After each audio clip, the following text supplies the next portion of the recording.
next move? Joining us now is Independent Senator Angus King of Maine. He is a member of the Armed Services and Intelligence Committees. Good morning, Senator.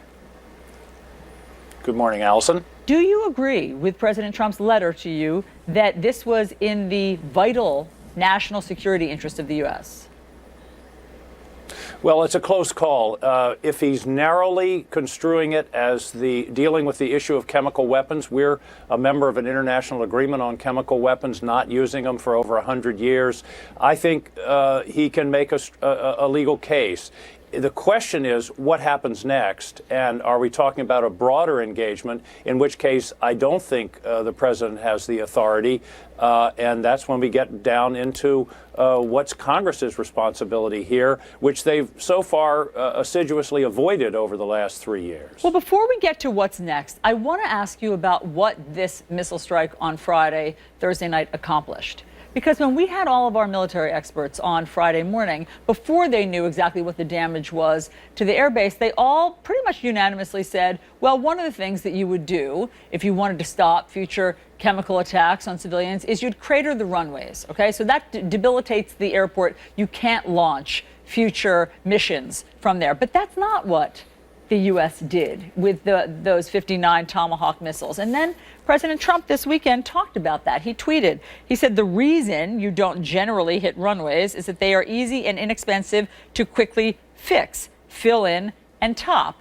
Well, again, that's different than what so many of the military experts said. And then basically the day after the U.S. Missile strikes, President Bashar al-Assad was back at it and launching more strikes on civilians. So what did it accomplish? Well, he was,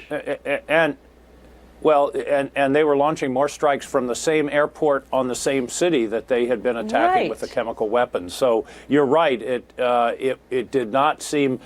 Again, let's see what they do with chemical weapons. If they launch another chemical weapon attack, then obviously it was ineffective and didn't send the proper message. Sure, but to your mind, this was only about chemical weapons. If, on the other hand, they back off from the chemical weapons, then maybe it made some sense. I mean, but there you go. That's the point, right? Is that what the U.S. did was just as a deterrent to chemical weapons, not to the barrel bombs, not to the attacks on innocent civilians.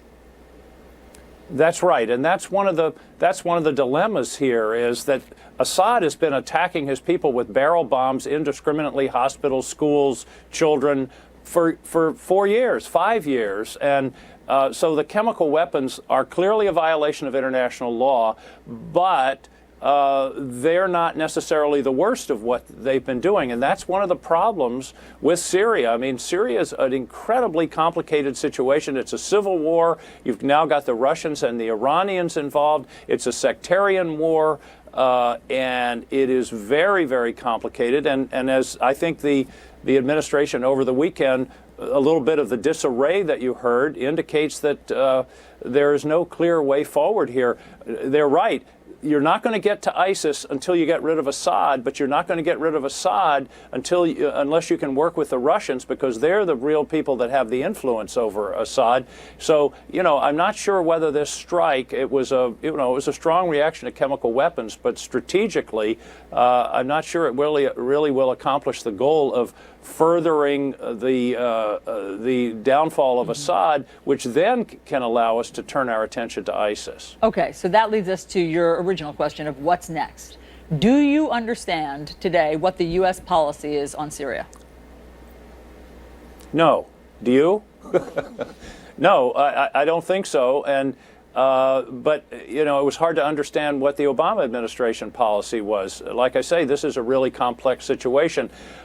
But if there is going to be further involvement, and by the way, I think it would be a mistake. By the way, just to tell you how complicated it is, there are 1,200 opposition groups to Assad, 1,200 different groups vying for power and trying to overthrow Assad, all the way from somewhat moderates, although I'm not sure what a moderate means in this context, but way over to ISIS and al-Nusra, the very radical Islamists. So it is such a complicated situation. But if we try to go in with troops, and some people have advocated that, I think that would be a huge mistake.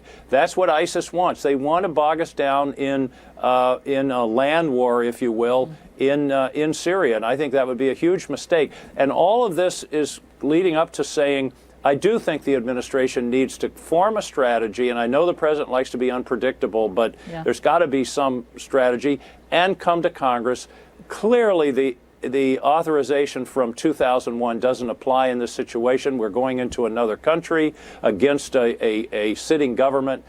They need to come to Congress. I talked to John McCain and Tim Kaine at the end of last week. They're working on an authorization. I don't know whether we can come together on something, but we should. This is Congress's responsibility. Chris Cuomo and I have been talking about this for 3 years.